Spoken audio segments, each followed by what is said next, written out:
Oh my God! 2023! On vient d'entrer dans cette année! Bonne année! T'es excité. Je suis excité. T'es-tu excité, toi? Ouais. Toi, t'es excité. Excité, c'est même pas le mot. Je suis... Wilgers. Bref, qui dit nouvelle année, dit les jeux qu'on attend le plus dans l'année.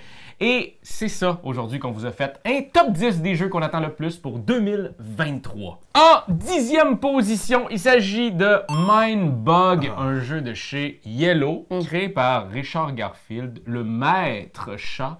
Non, c'est pas le chat Garfield, non. Mais, Ah mon mais Dieu. oui, c'est lui qui nous a créé Magic et il nous revient ici. T'as-tu dit magique? J'ai dit Magic, ça me tente. On a 62% de nos gens sont français. Y'a aucun français qui dit magique. Ben oui, ils disent Magic, on joue à Magic. Mindbug, c'est un jeu de bataille au final, hein? Donc il va y avoir des combos de cartes qu'on va essayer de faire pour taper sur la gueule de l'adversaire. Ouais, le but, c'est vraiment de descendre ses points à 0 de son adversaire. On a des petites roulettes de points.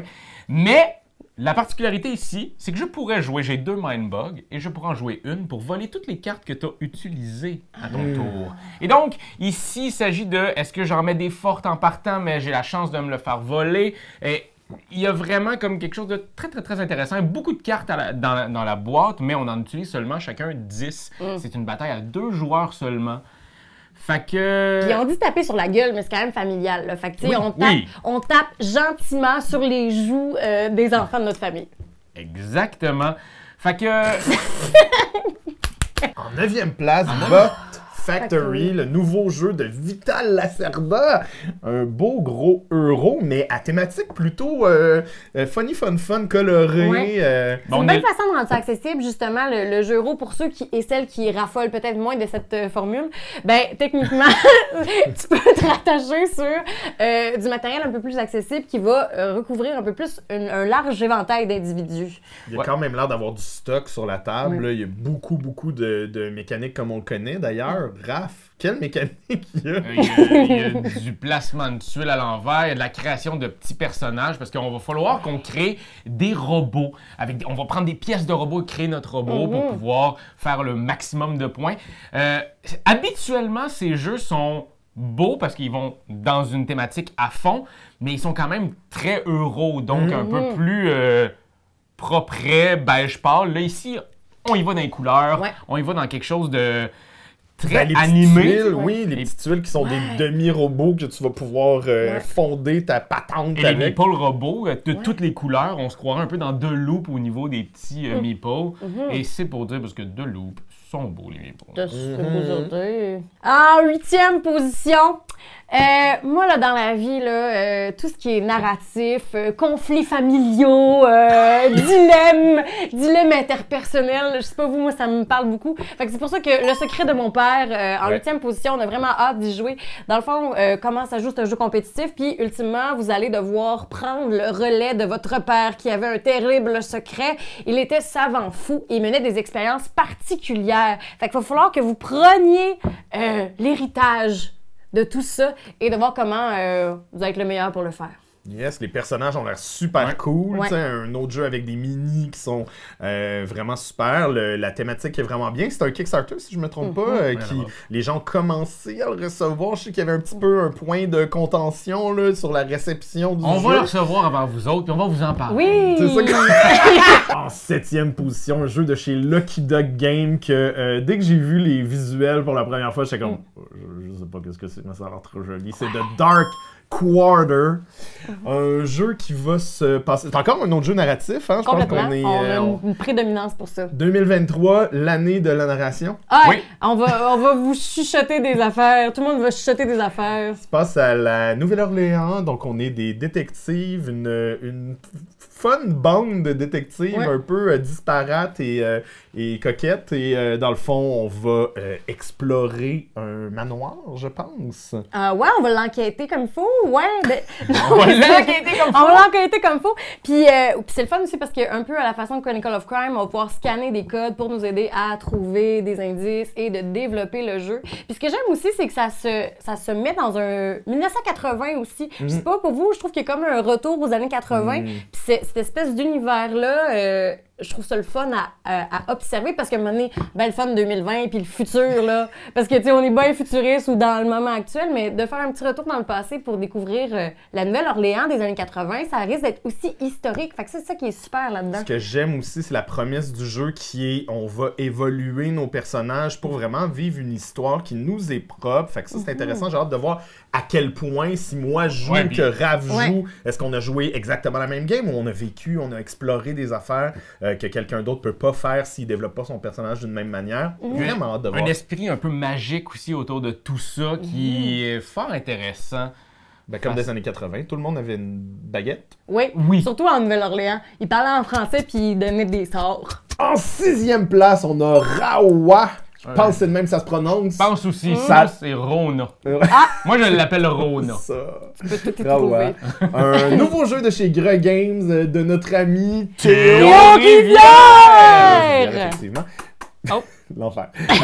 Donc, c'est ça, c'est un jeu où est-ce qu'on va être des chamans, je crois. Mais on est pas mal dans cet univers-là, un univers chamanique où, dans le fond, on va avoir un plateau personnel, puis on va avoir de l'interaction avec les autres joueurs aussi. On va recevoir des cartes, on va essayer de dealer, on va prendre des cartes pour nous, mais aussi savoir c'est quoi les cartes que les autres vont avoir autour. Tu parles de draft à ce moment-là, ça a l'air vraiment chouette. Ça joue simultané! Ah oui! C'est nice! On aime ça, pas attendre après les autres joueurs. Surtout car... T'allais le dire!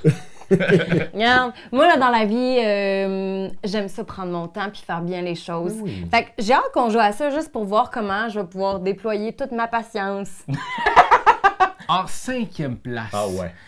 Là, si vous aimez les chats et le feu, c'est le jeu pour vous en 2023. C'est assez niché hein, comme public cible. Oui. Vous aimez les chats et le feu. Souvent, les chats, oui, le feu... Ben c'est ça, les gens qui aiment les chats, c'est tellement large qu'ils doivent en avoir une couple là-dedans qui aiment le feu. Donc, dans l'univers de I Love Cats, Race to the Raft, ça a l'air d'être un super jeu. Cette fois-ci, coopératif, où est-ce qu'on va avoir différents plateaux mis en place de début de partie. Fait qu'à chaque partie, le plateau va être différent. On va avoir des cartes en main qui vont nous permettre de déplacer les petits chats de couleur vers le raft. Vers moi, je l'appelle le raft. La sortie, la place où est-ce qu'ils sont sécurisés. Oui, le bateau, la cambouze. Le canot-kayak. Canot-kayak, exactement, avant que le feu ne vienne leur brûler leur petite foufoune de chat. Alors, moi, je suis vraiment excité, super coloré, ça a l'air vraiment le fun, l'univers a l'air bien, puis surtout, l'aspect évolutif. Donc c'est ça, il y a tellement de nouvelles affaires qu'on peut ajouter à ça. Fait que oui, il y a quelques chats, il va peut-être avoir plusieurs chats. Après ça, il va avoir, j'ai vu des petits chats blancs, des petites gouttes d'eau. Il y a plein de... Des chats qui ont peur. Des chats qui ont peur, oui. Mais avec raison, le feu est là. Garde. Fait que c'est un jeu qui est coloré, qui semble être familial. Puis moi, ça me rappelait beaucoup...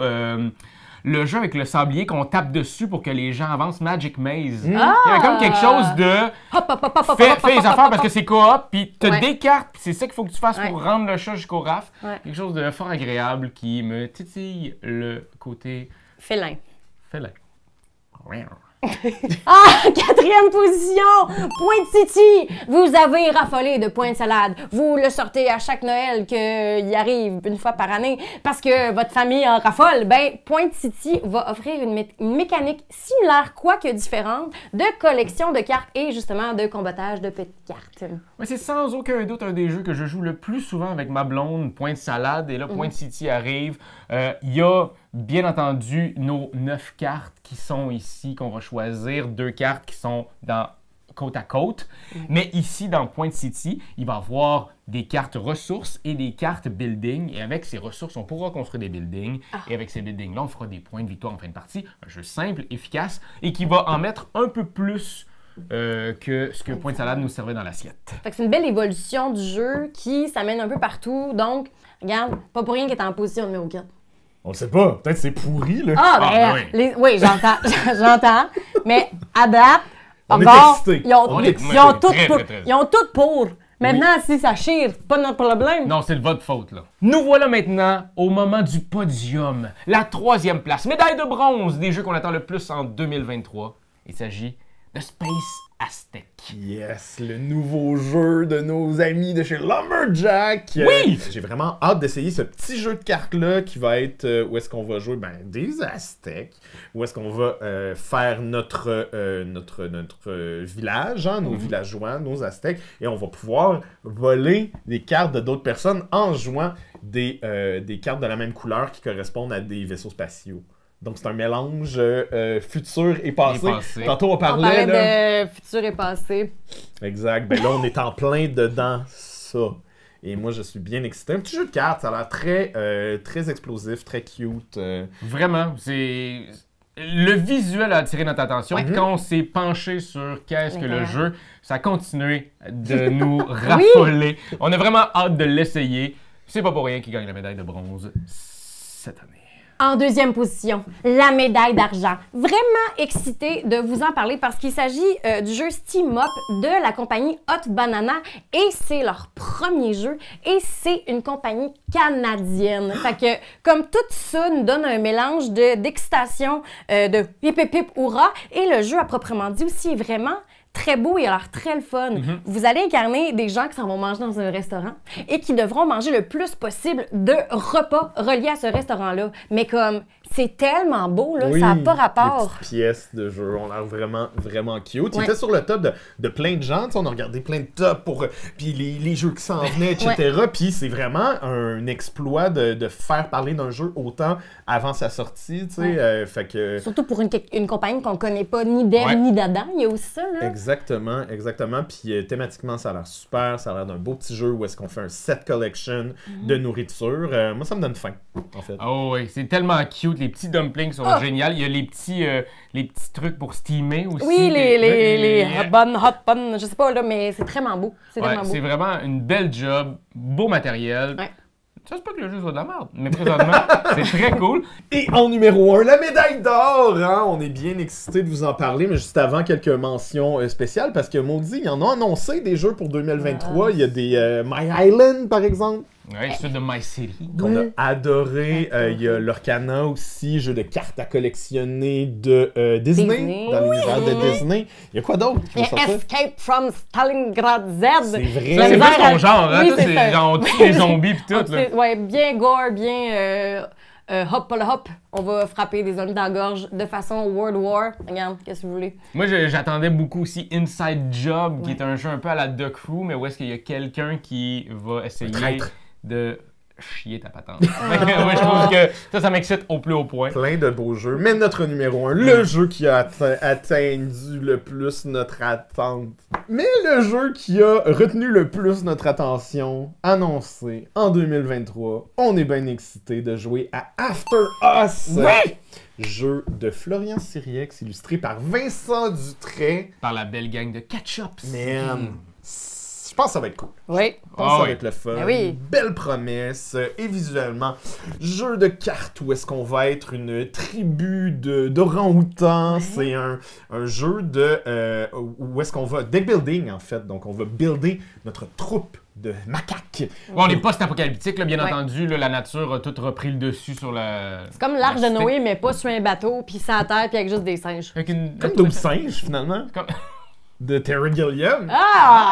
Un peu moins dark, vraiment, vous voyez, le visuel est vraiment riche et intéressant. Moi, j'aime ça, qu'est-ce que Vincent Dutray fait. Oui, puis Florian aussi. Fait qu'à la base, c'est un beau mix-up. Et avec l'attention de Catch-Up Games, qui font toujours des jeux où on sent que ça a été playtesté, il y a eu l'amour dans le jeu. Fait que je pense que ça, si c'est en top 1, c'est parce que ça va être débile.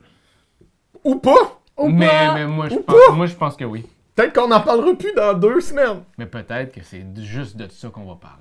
Jusqu'à la fin des temps. Jusqu'à temps que les singes prennent... Après nous. Après nous. Exact. Donc, on a vraiment hâte d'essayer tous ces beaux petits jeux-là. Je sais pas pourquoi ma bouche est allée comme ça, mais je pense... On nous sort dessus le gros jeu avec une plus grosse bouche. Puis si toi, mettons, là, t'as vu des jeux là, de top 10 qui te plaisaient plus, ou tu sais, toi, tu dis, moi, j'aurais mis lui, n'hésite pas à commenter, là, parce que nous, il y en a peut-être qu'on n'a pas vu passer, puis finalement, on va triper dessus d'eux. Surtout si c'est des Kickstarter. On regarde pas ça. On les regarde peu, donc si jamais vous attendez un jeu en particulier, puis vous savez qu'il s'en vient dans les prochaines semaines, dans les prochains mois, dans la prochaine année en tout cas, bien excité de vous entendre là-dessus, forcément, et d'essayer des nouvelles affaires. Moi, j'ai hâte de jouer. Ouais! C'est ta résolution 2023? Jouer? Jouer? Jouer, sans cesse! Ben, t'imagines, ce serait probablement la résolution la plus réaliste et facile à... Fait que tu sais, oui. Disons oui. C'est toi de trouver l'épisode de jour du Popoche? Sonne la cloche! Sonne la cloche! On parle de jeu, like-nous, commande, suis-nous, ouais! Sonne la cloche! Sonne la cloche! Partage à tes amis, partage à ta mamie, ouais! Sonne la cloche! Sonne la cloche! Comment ton ouais, fais le mon kiki! Sonne la cloche! Sonne la cloche!